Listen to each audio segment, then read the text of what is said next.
Boa noite. Boa noite. Até que enfim, né, Priscila?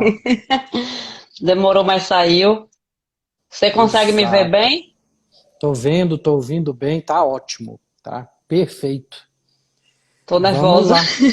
Não, fica tranquilo. Eu vou te conduzindo bem de leve, bem tranquilo. Obrigada. Obrigada. Vai me ajudar demais. Ah, como é que você Vamos quer lá. começar? Não, para o pessoal entender, né, o que que a Priscila está fazendo aqui. É, você e esse título chamativo, né, do seu Instagram, bipolar carnívora, e o pessoal já fica cheio de caraminhola na cabeça. Conta pra gente aí, de forma bem tranquila, aí, como foi essa sua batalha com as doenças psiquiátricas? Ah, eu aos 6 anos tive. Ah, primeiramente, eu sou Priscila, tenho 39 anos, moro em Toronto hoje. Ah, e graças a Deus não tomo mais remédio nenhum, a não ser suplementos, magnésio e melatonina, que me ajudam a dormir. Mas passei muitos anos sob medicações. Aos 6 anos, eu tive a primeira crise depressiva, quando meu pai nos deixou. E eu não me lembro, não me recordo exatamente se a pessoa que fez o acompanhamento comigo era uma psicopedagoga ou se era uma psicóloga, mas eu lembro de muita raiva, de muito ódio naquela época. Ah, eu culpava muito minha mãe por meu pai ter nos deixado e toda aquela situação. E aí eu da criança doce e tranquila e brincalhona, eu me tornei uma criança agressiva e, sabe, foi assim um transtorno, né?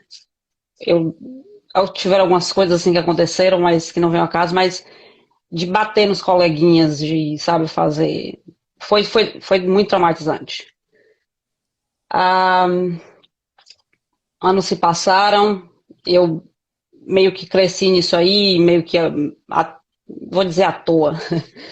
E aos 14 anos eu engravidei, eu tive meu filho com 15, ele tinha 4, 5 meses, eu acho, quando eu tive uma crise depressiva e eu tentarei relacionar isso aos hormônios, né? Mas também já tinha uma coisa do passado e tal ali, sei lá, a coisa genética, histórica, sei lá. E eu tentei suicídio a primeira vez. Ah, ele tinha 4, 5 meses e minha mãe estava de plantão, minha mãe é médica, e foi ela que teve que fazer lavagem estomacal e foi ela que teve que passar por aquela situação. Mais para frente, isso depois eu já estava bem de novo, porque eu tinha aqueles ups and downs. Eu estava muito bem e eu estava muito ruim, mas eu vivi desse jeito minha vida inteira, porque eu era a pessoa que brincava com todo mundo, que era alegre, que fazia tudo para todo mundo e que ajudava todo mundo e que sempre estava sorrindo. Então, assim, né, foi um episódio, digamos. As pessoas acreditavam que tinha sido só um episódio. Aos, foi em 2007, um ano antes de eu terminar, pouco antes de eu terminar a faculdade, eu tive uma outra crise. Eu tinha passado muitos dias sem dormir, fazendo a monografia. Aquilo não é de Deus. E porque assim, eu sempre gostei de me empenhar muito para o que eu faço, né? E eu sempre gostei de ir muito a fundo nas coisas e me dedicar ao máximo ao que eu faço. E aí isso eu tinha que, porque me falaram que eu nunca havia acontecido na história da faculdade de uma monografia bibliográfica ter tirado nota acima de 8,5. Eu falei, vou tirar é 10. E aí eu estudei, fiz e vamos fazer coisa e tal. Mas naquele pedaço ali eu caí, porque eu estava sem dormir, já tinha muito tempo, e isso você sabe, nós sabemos o quão importante o sono é para a saúde mental. E aí eu tentei suicídio novamente. né? Foi a segunda vez. Tirei 10 na monografia, só para deixar claro. Anos se passaram, e eu naquela sempre de... Eu achava que era normal, para mim era normal estar bem, estar ruim, né? Passar por aquilo. Eu passei algumas situações um pouco antes da faculdade e durante a faculdade, de privações, né? Privações de comida, privações de grana, de, sabe, olhar assim para os quatro cantos e não ter o que comer mesmo durante dias. E ah, Tranquilo. Lembrar, às vezes, dá aquela, né, aquela porrada. Faz parte da catarse, de botar para fora. Estamos aqui para isso também. e aí, ah, depois de um tempo, eu voltei para minha... Quando eu me formei, eu voltei para minha cidade e fui viver morando com uma amiga. A gente tinha muito pouco, né? Eu e minha mãe, a gente nunca teve uma relação muito boa, mas eu não vou falar que eu fiquei doente ou que eu estive doente, não vou colocar a culpa nela, porque eu acho, eu sou espírita, eu sei que você também é, e eu sei que a gente está aqui para pagar, eu não vou, sabe, a gente está aqui para pagar junto, né? Então eu não vou colocar a culpa em ninguém, a gente está aqui para lutar. Ah, aí eu estava morando com essa amiga minha, porque minha mãe me aceitava na casa dela, e assim, ela estava sem trabalhar na época, eu também estava sem trabalhar, numa situação meio que apertada. Ela estava passando por um problema com o ex-marido usando drogas, né?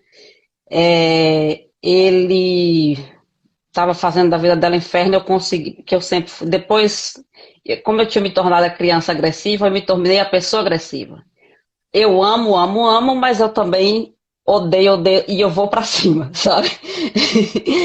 E aí eu fui pra cima e botei ele pra fora e foi aquela confusão, mas consegui fazer com que ela se libertasse daquilo. Ela tinha uma filhinha pequena que não, eu achava que ela não poderia estar passando também por aquilo ali, né?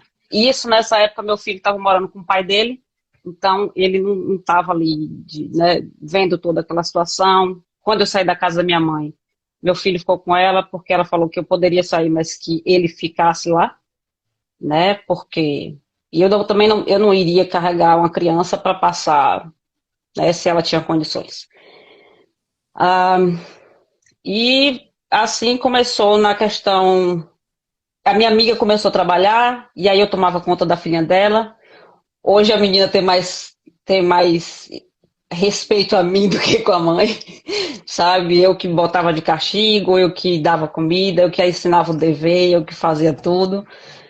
Ah, mas assim, a gente, com muito pouco que se tinha ali, a gente vivia bem. Toda sexta-feira eu cantava, num barzinho que tinha lá. Eu não mencionei isso, eu canto desde muito cedo, né? Cantava em banda e perdia a noite e tal, essa vida louca de um dia tá comendo bem em um lugar, no outro dia tá, sabe, e viaja, não dorme e tal.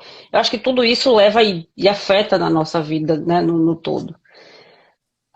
Depois de um tempo eu consegui um trabalho na numa empresa, eu era motorista eu transportava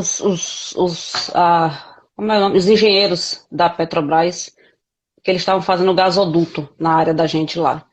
E eu era a única mulher no meio dos meninos. Eu sempre gostei de estar no meio dos meninos, né? Sempre gostei de participar ali de. Não sei, eu me sentia mais à vontade, porque como eu cresci meio na banda também, que era só eu de mulher e 14 meninos, né? E no trabalho e tudo isso, aí eu me sentia mais à vontade. Eu podia falar palavrão, porque eu falo muito palavrão, eu sou muito desbocada, sabe? Eu não tenho muito filtro, e eu estou ainda trabalhando isso, tentando trabalhar isso, porque tem muita gente que se assusta.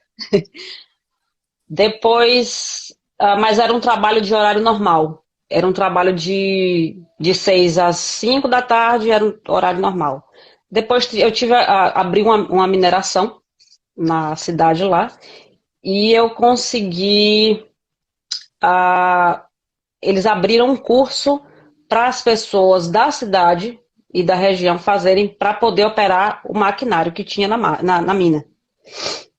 E aí eu consegui passar na seleção desse curso e fiz o curso, foram 3 ou 4 meses de curso.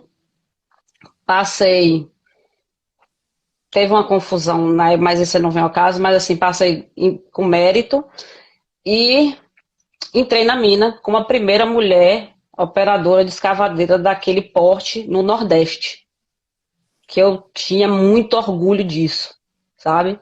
Eu era apaixonada pelo meu trabalho, eu me sentia a Wonder Woman, sabe? Era Mulher Maravilha, era eu em cima daquela máquina. E também eu parava o caminhão fora de estrada quando a máquina quebrava ou quando tinha que abastecer. E eu era louca, apaixonada por aquilo. Mas era rodando turno.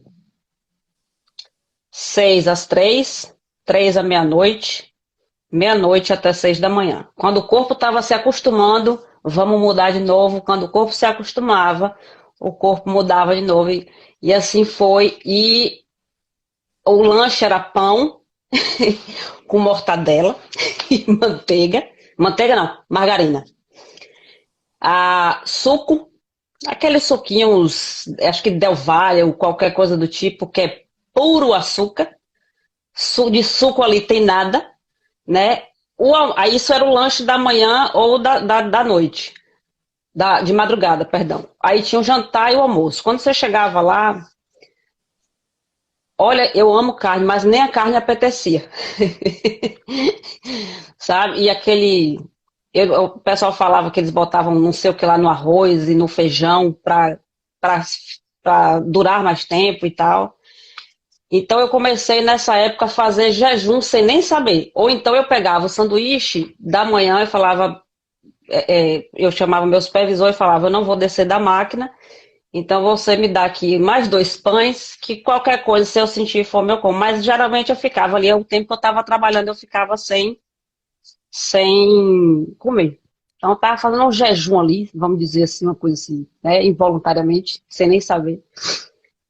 Mas assim, como eu falei, estava muito feliz, estava bem, né, e tal. Só que eu comecei a passar alguns problemas na mina por conta de produção. A gente trabalha em cima se trabalha na mina em cima de produção. E alguns colegas começaram a ficar com, não sei se era ciúmes, eu não sei o que é isso, não sei qual a palavra certa que eu poderia usar. E foi ficando complicado o convívio com eles ali, porque eles começaram a falar coisas para o meu supervisor que eu tinha feito, que eu tinha falado e que eu tinha. E começou aquilo a me aborrecer muito.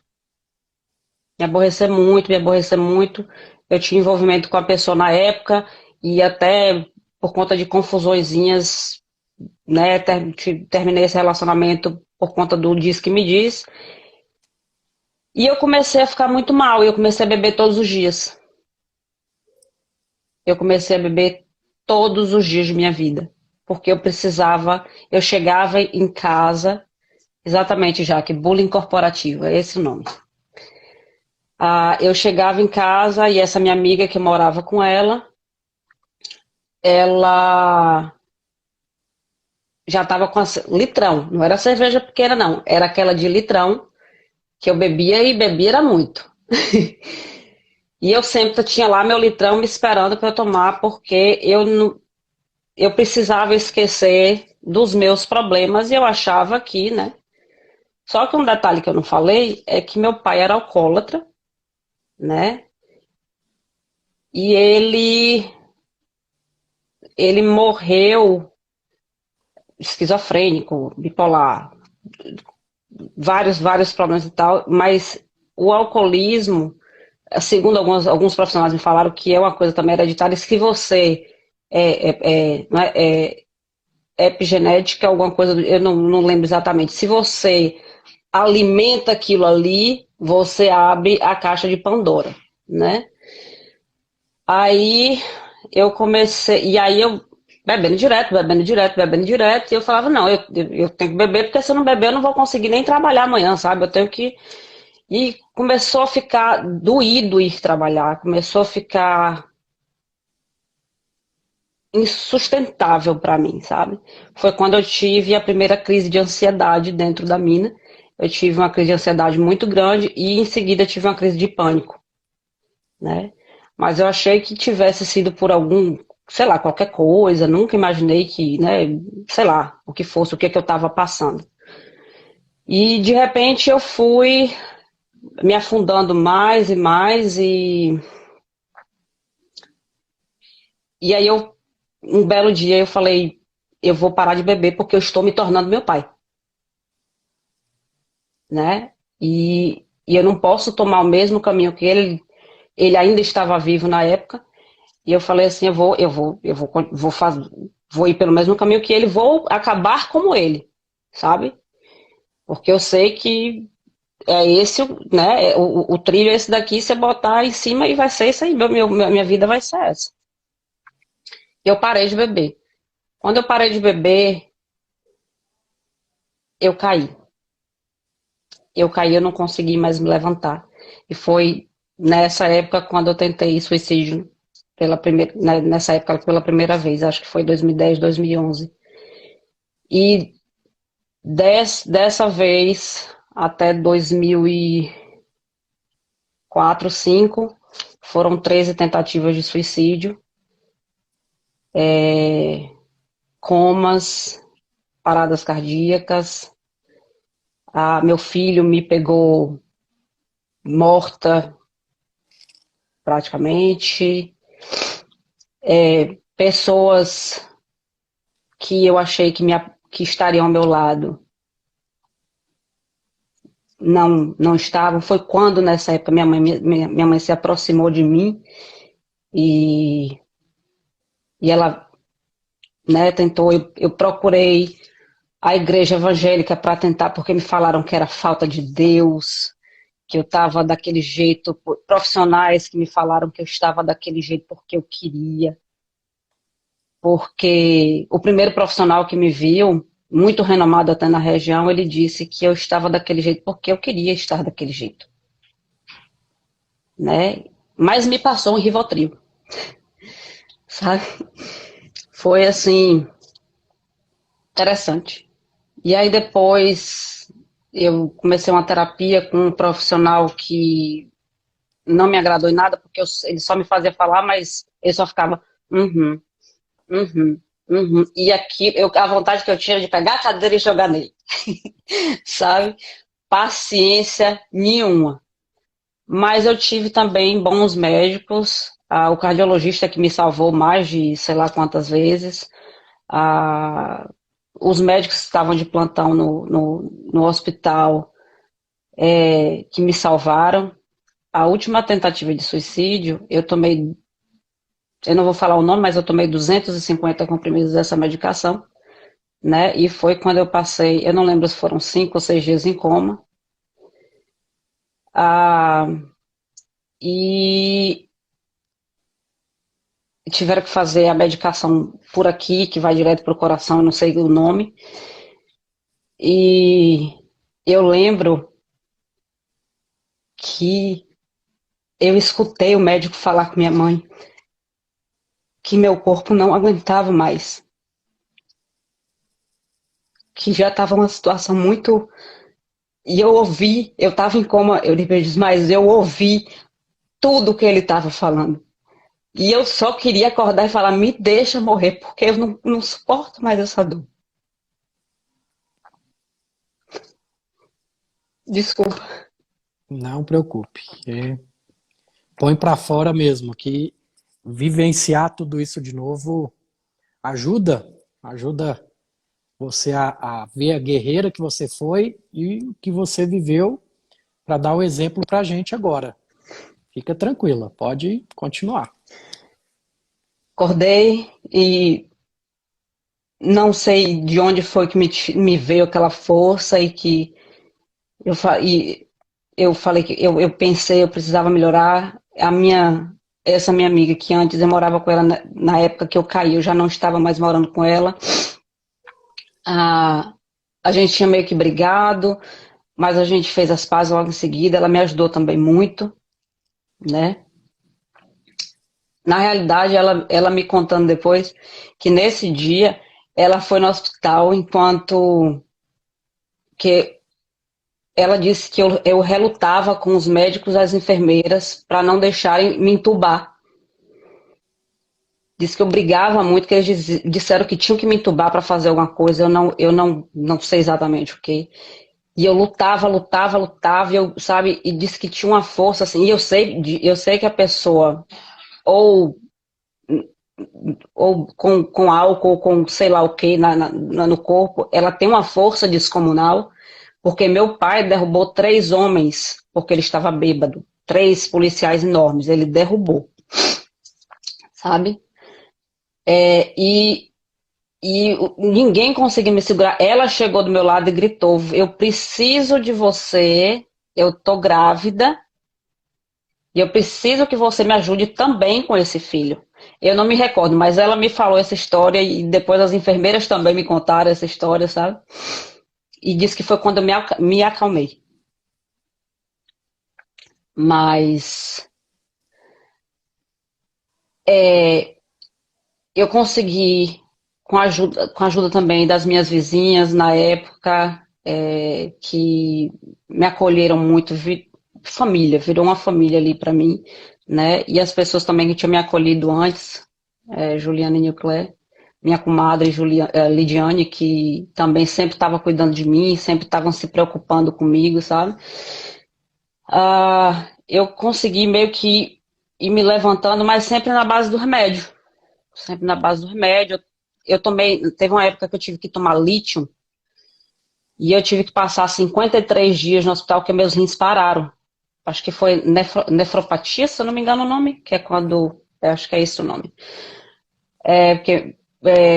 E aí sonda, bota a sonda, tira a sonda, bota a sonda, tira a sonda, aquilo não é de Deus, também não. Oh, coisa horrível. E eu não sei, eu comecei a ter um pouco mais de força para tentar lutar, né? Ou então me conformar e viver daquele jeito. Porque, Eurípides, uma pessoa que tenta se suicidar 13 vezes, eu já estava falando assim, gente, o capeta não está querendo concorrência lá não, ó. Não tem cabimento negócio desse, não. Ô pessoa incompetente. Mas é porque assim, hoje eu faço graça, mesmo lembrando e chorando, eu faço graça porque eu faço graça com tudo, mesmo de ruim que aconteça em minha vida, sabe? Ah, e aí meio que me conformei, eu falei, vou viver nessa vida. Sim, eu fui diagnosticada com a depressão maior, bipolar, a ansiedade, as crises de pânico foram decorrentes da medicação, acredito eu, porque eu tive uma época que estava tomando remédio, depois tomando remédio, um outro remédio em outra época, né? E eu meio que me apavorei de ficar com isso pro resto da vida. Mas eu falei, tá, isso é para viver nessa dor, mas eu então vou viver desse jeito, porque acho que meu filho precisa de mim e eu preciso, sei lá, pagar alguma coisa mais aqui que não estão me deixando ir embora, sabe? E foi mais ou menos assim. E eu me conformei de que eu iria pro resto da minha vida tomar remédio e viver daquele jeito, zumbizona, sabe? Quando nessa época mais ou menos, a doutor Anderson e a psicóloga e o cardiologista que eu ouvi quando eu estava em coma falaram, tenta tirar ela daqui, novos ares, sabe? E aquela coisa toda. Eu vou dizer aqui, eu sou muito privilegiada na vida, porque eu tinha condições de poder sair, e eu sei que as pessoas não têm essa condição. Eu sei disso, sabe? E quando minha mãe falou assim, o que é que você acha, né? Minha irmã mora aqui, já tem 20 e poucos anos, e o que é que você acha? Ah, não, né? Manda ela pra cá, ela bota ela para estudar um inglês, para de repente, né? Tentar coisas diferentes para ver se a cabeça, né, melhora. E aí eu vim com medo horrível de ter uma crise de pânico, de ansiedade dentro do avião, vim dopar, vim com 200 remédios na cabeça. Ah, cheguei, foi tudo bem, graças a Deus, e eu consegui respirar. Eu andava um pouco com medo no início, mas depois eu consegui respirar tranquilamente depois de um tempo, sabe? E aí eu gostei de vir, de, sei lá, coisas novas, pessoas diferentes e aquela coisa toda, não sei. Ah, e foi mais ou menos isso. Aí voltei pro Brasil depois de 2 meses e meio aqui, e aí eu falei, cara, passei por um perito, porque eu estava de licença da mina, né? Porque estava sob medicação, eu não estava, não é dizer que eu estava bem, né? Pulando e soltando fogos e eu estava sob medicação e não dava dopada. Eu tomava meu remédio para acordar, para dormir, para comer, para levantar, para tudo. E passei por um perito no INSS que falou que não ia me dar licença de novo, não, porque depressão era piti, coisa de gente que não tem o que fazer. Bem bacana. E aí pum, de novo. Só que dessa vez eu, né, não fui ao limite. E aí minha mãe pela primeira vez interviu na questão de me acompanhar numa perícia. A gente pediu reavaliação. Aí a gente foi para uma cidade vizinha, Jequié, passou por lá e caiu numa médica que perguntou por que o médico, que o colega tinha falado aquilo. Eu não tive condições de falar, foi minha mãe que falou. Eu só chorava, porque né, a pessoa realmente acredita que a culpa é dela. E só um segundo. A Tranquilo. garganta secou. E aí Não, tranquilo.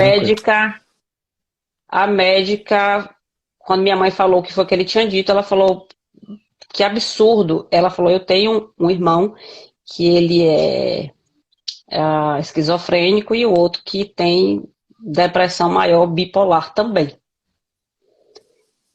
E aí ela me deu 2 anos de licença da mina.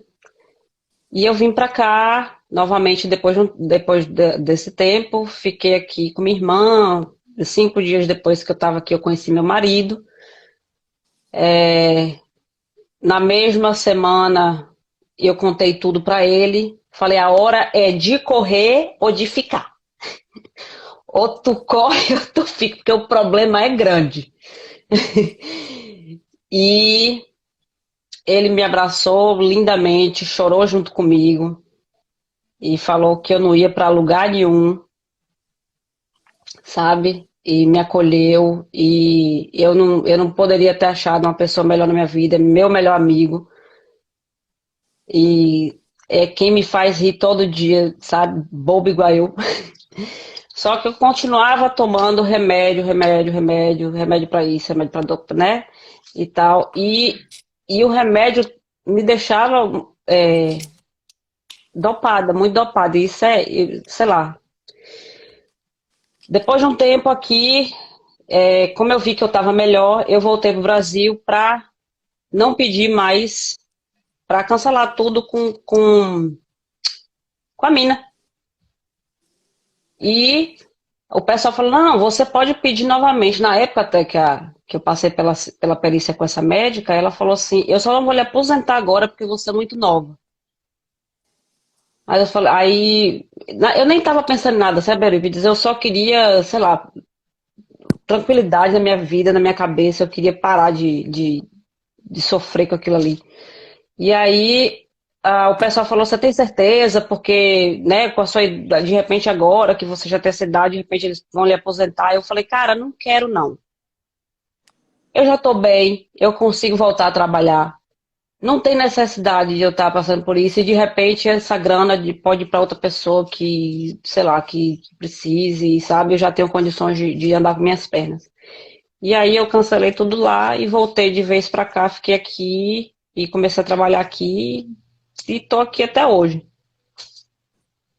Bebi mais um golinho de Excelente. água. Não, história de superação aí.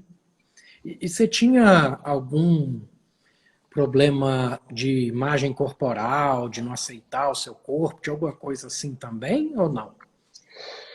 Eurípides, acho que toda mulher no mundo tem esse problema, sabe? Assim, eu não fui uma criança gorda. Eu tinha a impressão de que eu era uma criança gorda, mas depois, olhando minhas fotos, eu não era uma criança gorda. Mas eu sempre escutei isso de alguém, entendeu? Tá muito gorda e tal, tal, tal. Só que eu sempre sofri. Eu tenho reumatismo. Eu não sei como é que eles falam hoje, artrite reumatoide, não sei como é que se fala hoje em dia, mas o nome antigamente era reumatismo. Nasci com aquilo. E eu todo sábado tomava Benzetacil, que aquilo também não é de Jesus, não. Olha, aquilo ali, sem condições. Eu já quebrei porta de banheiro para não tomar Benzetacil. Todo sábado na minha vida eu tomava a bendita da Benzetacil. E aí quarta-feira vinha Bactrim, que aquilo, o gosto daquilo, só de lembrar me vem na boca. Era uma coisa horrorosa. Para esse tratamento. Eu também tinha alergia ao mundo. Eu ainda tenho alergias muito pesadas. Aqui eu tenho, aqui nessa parte aqui assim, ó, eu fico principalmente emocional. Meu corpo, sabe, fica só o papoco. E eu tinha muita crise asmática, né?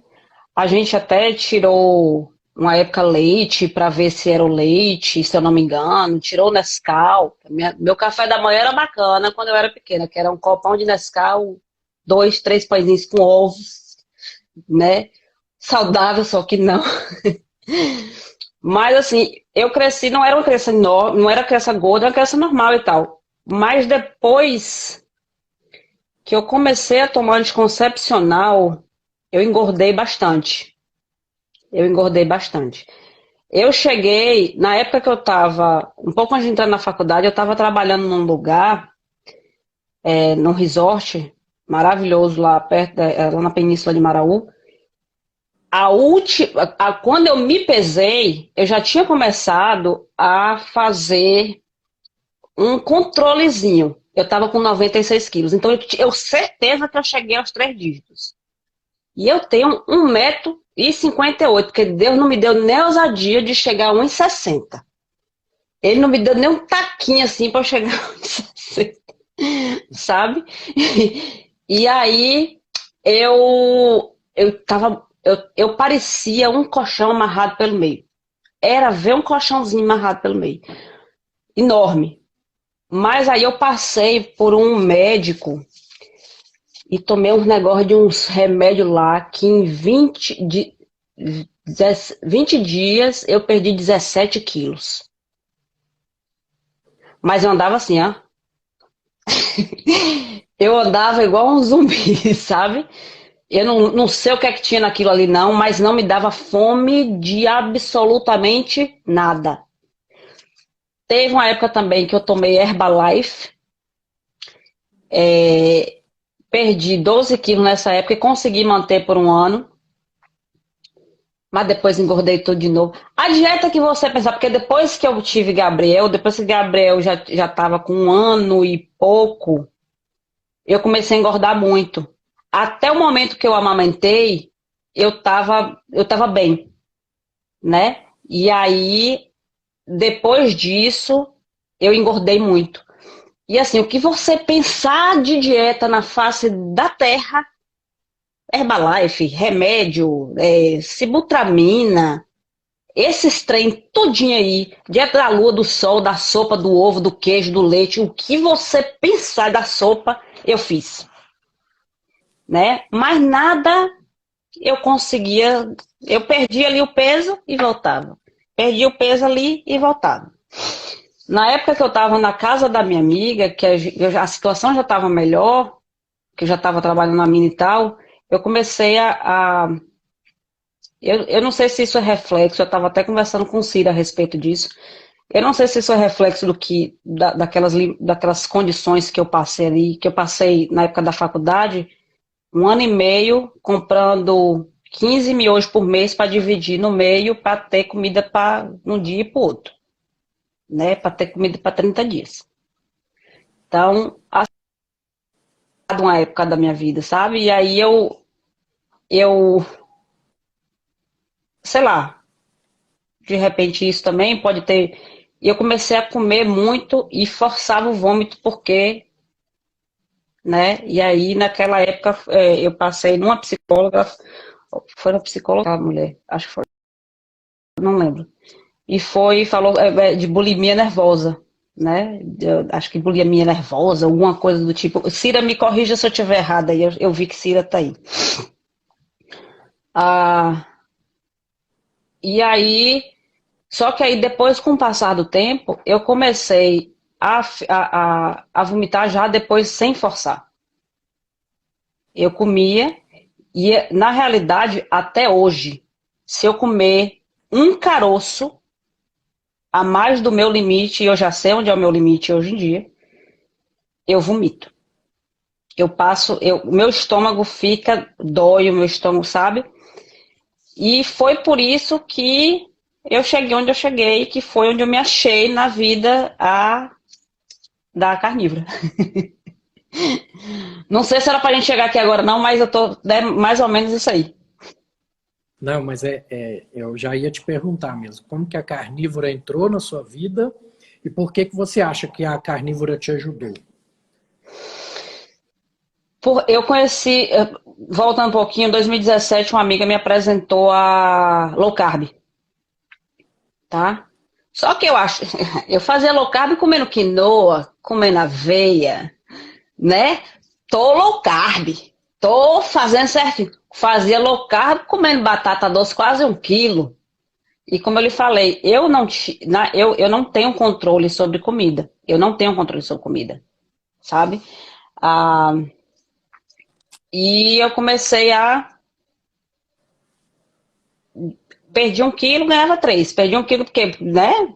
Tochando carboidrato para dentro, mas achando que tava abafando. Comprar uma salada bonita de quinoa, assim, um pratão enorme que a gente compra no Costco, cheio dos óleos vegetal, né? Sentava aí na praia, não, tô comendo saudável, tô comendo quinoa. Olha só que negócio bonito, sabe? Ainda tirava foto, hashtag saudável, só que não. E aí, é, eu estava infeliz com o meu peito, que eu tinha feito a cirurgia e que o médico tinha me deixado com, em vez de 2, 4 peitos, né? Ele deixou mais 2 aqui do lado, sabe? E aí eu falei, não, eu quero corrigir isso aqui, quero corrigir isso aqui. Conversei com o cirurgião lá de Ilhéus, e aí ele me falou que faria cirurgia, que, né, e tal, que teria que colocar prótese e tal, tal. Eu falei assim, doutor, e já que vou estar lá, vou fazer também uma lipo. Porque na minha cabeça eu achava que lipo eu ia sair de lá Gisele Bündchen, né? Vou sair de lá top das galáxias. E aí aí eu apertei para cetogênica. Eu diminuí a quantidade mais, né? Na realidade, não foi cetogênica não, Priscila. Tô vergonha na sua cara, foi low carb, porque eu ainda comia algumas outras coisas, entendeu? Mas assim, em quantidades menores, tá? Mas naquela de querendo comer muito, mas eu sabia que eu precisava perder peso para fazer a cirurgia. Não que ele tinha me dito, mas eu sabia que eu precisava perder peso, porque senão, né, não ia valer a cirurgia. Aí eu perdi nessa época 11 quilos, 12 quilos, coisa desse tipo assim. Fui para o Brasil, né? Passei pela minha cirurgia.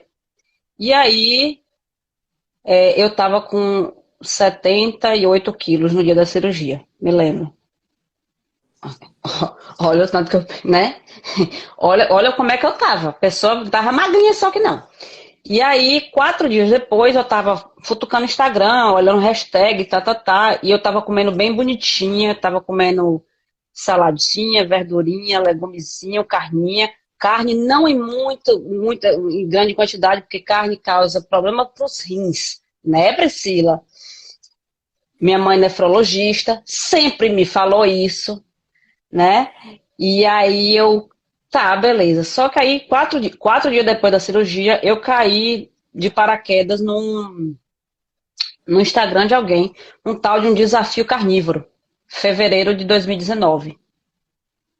Aí desafio carnívoro? Peraí, rapaz, o que é isso aqui? Deixa eu ver como é isso aqui, né? Deixa eu futucar isso aqui. Ai, porque aí fui olhar o Instagram. Se eu não me engano, eu tenho quase certeza que foi quando eu conheci o Diego. Eu acho que ele também estava nesse desafio, eu tenho quase certeza. E aí eu fiquei, cara, vou tentar isso aqui, porque isso aqui é bacana. Né? Só que aí eu fui tentar futucar, estudar, ver o que é que outras pessoas diziam, se era seguro ser feito aquilo ali e tal.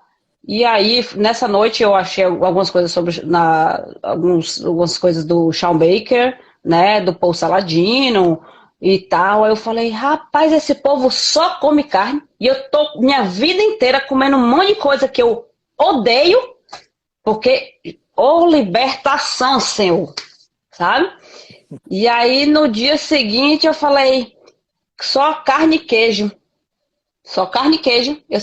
Tinha um queijinho coalho, tá? Ô, gente, saudade do queijinho coalho do Brasil. Porra boa, seu. Ô, coisa boa, seu. E aí eu falei, olha, eu vou comer carne e queijo agora. Aí minha mãe, você vai estragar essa. Não, mãe, é um desafio só de uns 10, 15 dias. Isso aqui não vai matar ninguém, não. Eu tô saudável e tal. Cara, quando eu fui no médico, sem ser tipo, no dia seguinte, na outra semana, ele falou, cara, sua recuperação tá top. Tá um negócio assim espetacular. E eu não inchei, eu não fiquei inchada, né? Eu já tava numa cetogênica. E aí eu tirei o restante. Menina, eu tava ótima. A menina que fazia minha drenagem, ela falava, mulher, tu nem parece que operou. Sabe? E aí eu naquela coisa ali, eu falei, não, tô me sentindo aí agora, né? Eu gostei disso aqui. Só que assim, minha mãe, é porque vai parar teus rins, porque vai, né, vai dar problema nos teus rins, isso, aquilo outro. Quando eu tava ali no 10º dia, Eurípides, isso eu tomava remédio para dormir todo dia, tá? Quando eu tava no 10º dia, eu notei que eu não tinha. Deixa eu voltar aqui um pouquinho. Para quem é bipolar e não tem controle, você tem muitos ups and downs, né? Você tem muitos momentos de euforia e muitos momentos de tristeza. Mas você sabe que é da crise, tá? E que é normal aquilo ali. E a gente, eu vou até falar sobre isso no post, sobre sentimentos. O depressivo, o bipolar, ele sente, é tudo muito para ele, sabe? É muito amor, é muita dor, né? E aí eu notei que eu tava assim, ó. Eu tava feliz, um feliz normal, como eu via as outras pessoas, e quando eu me chateava com alguma coisa, não era aquela que eu ficava me remoendo, sabe, me desgastando e tal. E eu, cara, será? E deixei de lado. Meu marido chegou no Brasil um pouco depois, ah, e a gente, né, visitando lá, e vai comer um bobó de camarão, que tem um negócio assim, que vai comer uma muqueca, que tem um pirãozinho de peixe ali, né? Mas eu conversei com ele e falei, eu quero e eu preciso melhorar. E eu vi que tem uma melhora para mim, e eu quero também perder peso, né? Eu preciso perder peso, que eu não vou perder essa grana que eu gastei aqui, que não foi barato fazer a cirurgia, gente. E vou dizer para vocês, a gente entra achando que vai fazer lipoaspiração, que a gente vai sair de Gisele Bündchen, a gente sai nada de Gisele Bündchen. Ele só corrige detalhes, sabe? E aí eu falei com ele, eu preciso da sua ajuda. E aí, quando a gente voltou, ele e eu entramos na carnívora, né? Tivemos ali, acho que 3, 4 dias, que foi assim, visita os pais dele, aí vai almoçar com ele, não sei o que lá, mas depois daquilo ali, era uma quinta-feira, se eu não me engano, e aí a gente começou a carnívora, né? E olha, Eurípides, tem uma amiga que é minha parceira de responsabilidade, né? É a Núbia, que ela viu quando eu comecei, e aí a gente sempre estava trocando, eu falava, Núbia, cara, eu tô me sentindo parecendo que eu tô ligada numa pilha de 220, eu nunca vi um negócio desse, não. Sabe, eu tô bem, eu tô disposta. E um belo dia, eu lendo aqui de manhã, eu comecei a acordar cedo, eu comecei a acordar 4:30 da manhã, para estudar, para meditar, e para orar, e para agradecer e tal, sabe? E aí um dia eu lendo de manhã, eu falei, rapaz, eu vou ali correr. A gorda vai correr, a gorda foi correr. Mas fui. Eu dava, num 10 segundos, o pulmão tava querendo voar, né? Mas eu parava, vou de novo, vou de novo. E isso começou a me dar um pique de querer ir mais. Aí eu comecei para academia aqui do prédio, né? Eu falei, não vou correr lá na rua mais não, porque quando é inverno aqui, é um inferno, né? Deus que me defenderá. E aí eu comecei a malhar na academia aqui, e eu tava indo todo dia, e eu, cara, era uma disposição, Eurípides, era algo que eu nunca havia sentido na minha vida. Não é assim, você estava assim quando você tinha 18 anos. Não, nunca. Eu não me lembro de nunca ter sentido nada daquele jeito. Desse jeito, sabe? De ter disposição e dormir bem. E a qualidade do sono. E acordar disposta, sabe? Porque, gente, eu não sei se vocês sabem, quem nunca tomou remédio para dormir não vai saber não, mas deixa eu dizer para vocês aqui, o remédio para dormir, o remédio capota vocês. Ele derruba vocês. E a gente precisa passar por fases do sono para a gente ter um sono reparador, para a gente ficar bem. E aí, o remédio lhe apaga, você desmaia. Você vira um sei lá o quê, sabe? E eu comecei a não precisar mais do remédio. Gente, você sabe o que é isso? Você sabe o que é uma pessoa que estava vivendo com. Eu tomava antes 14 medicações, e aí depois eu para 6, e depois para 2, e continuei com essas 2 e tal. Não tomar medicação? Porque você está tão bem, porque você mudou a sua alimentação. Por que ninguém nunca me falou isso antes? Sabe? Por que ninguém nunca me mostrou esse caminho antes? Eu fico embasbacada com isso, sabe? E, e aí eu comecei a estudar. Eu comecei a estudar nutrição, alimentação e tudo que eu podia, sabe? Acordava cedo para estudar. Falei, gente, aí eu pensei, falei, vou fazer um curso aqui e tal, né? Mas o problema é que eu tenho que trabalhar, porque eu ainda tenho meu filho, né? Que eu tenho que mandar dinheiro, tem minha casa, tem minhas cachorras no Brasil, que eu tenho sabe, que fazer as coisas e tal. E eu falei, cara, como é que eu posso fazer? Só que aí eu descobri que aqui no Canadá, você, para ser nutricionista, você não precisa ter curso nenhum. A minha cachorrinha, se quiser se intitular nutricionista, ela pode, né? Para ser dietitian, que é diferente, que no caso seria nutricionista no Brasil. Só que eu, como boa brasileira, eu me apego muito nos títulos, sabe? Aí eu falei, cara, eu vou fazer uns cursos. Aí eu fiz o curso do Dr. Eric Berg, aí tô com o do Noakes Foundation para fazer, e o do Shawn Baker, né? Na área de nutrição e tal.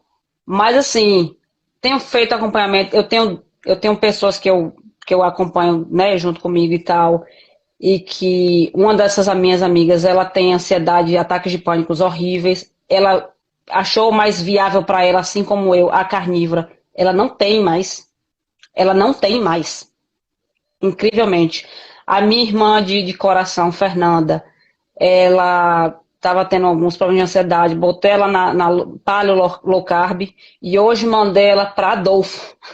Hoje não, né? Mandei ela para Adolfo, ela foi hoje lá, né, para ele fazer uns ajustes e tal, algumas coisas com ela lá, porque ela estava meio que saindo, santo de casa não faz milagre, né? Ela estava comendo pizza, comendo um negócio aqui, porque o sobrinho estava lá visitando ela. E aí, assim, eu seriamente, eu comecei a falar, não, gente, eu preciso estudar isso aqui para entender o porquê dessa situação. E aí eu comecei, né, os livros e tal, a associação do glúten com a depressão, com distúrbios, e eu ficava, gente, como é que isso não é propagado aos quatro cantos do mundo, sabe? Eu passei de morrer, meu filho passou por situações horríveis, meus amigos, minhas vizinhas me pegaram morta dentro de casa, sabe? Me levando para o hospital, eu morta, ali com porque e eu podia só ter trocado a alimentação. Porque a Eurípides não vem me dizer, a pessoa, e eu vou te dizer aqui, que eu falei isso na live de domingo, se um médico vier falar assim, a carne vai te matar, vou morrer feliz, meu amor, beijos pra você. Sabe? Eu tô desse jeito, porque eu nunca estive tão bem. E eu vou lhe dizer aqui que hoje o meu maior orgulho, meu filho veio passar 2 meses aqui comigo, né? E antes de ele vir pra cá, ele falava, ai mãe, tô tão cansada, e não sei o que lá. E ele só postando foto de bolo, vídeo de bolo de não sei o que, de brigadeiro, de disso e daquilo outro. Falava, Gabi, pega leve, deixa isso só para final de semana, deixa isso para uma ocasião. Aí ele, ai, tô cansado, não sei o que. Eu falei, alimentação, tudo seu agora é alimentação. Tudo seu agora é alimentação. Tá parecendo minha avó, que tudo dela agora é a Bíblia. Minha mãe era espírita e hoje é evangélica. Não me pergunte como. Escolhas. E aí ai, tudo sem alimentação e não sei o que, não sei o que. E ele veio pra cá e eu falei, Gabi, se você quiser, eu comprei as coisas pra ele e tal, né? Falou, não, eu vou comer o que vocês comem. E ele voltou pro Brasil e ele me manda foto dos pratos dele, frango, ovo, carne, sabe? Só tá comendo besteira uma vez na semana. Eu estou perdoando ainda, né?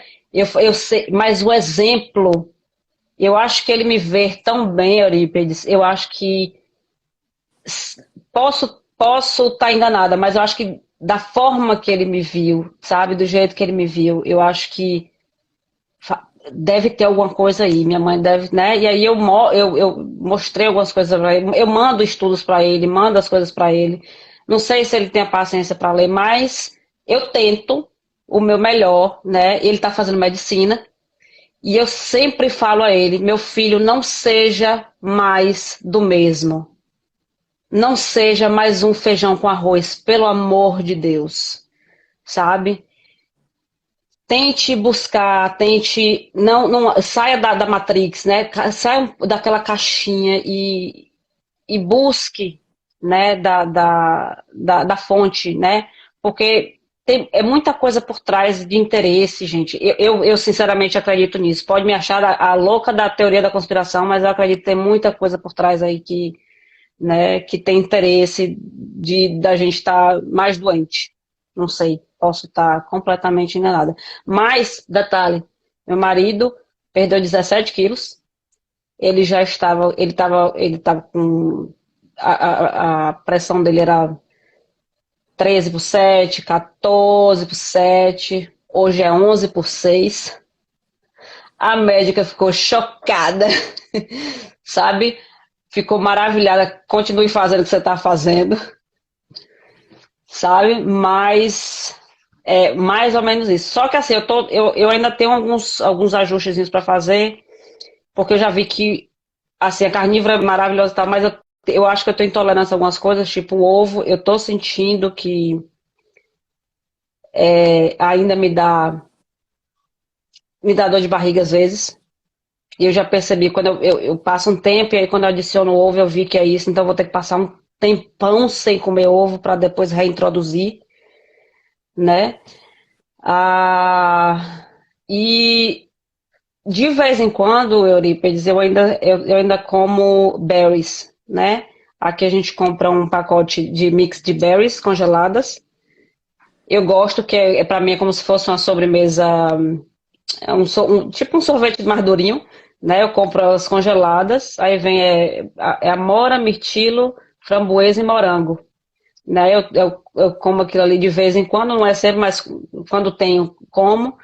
Mas eu sei que aquilo ali não me faz mal, sabe? Mas tem coisas tipo, brócolis, couve-flor, couve e tal, essas coisas assim. Eu parei de comer tudo isso, na realidade, por conta também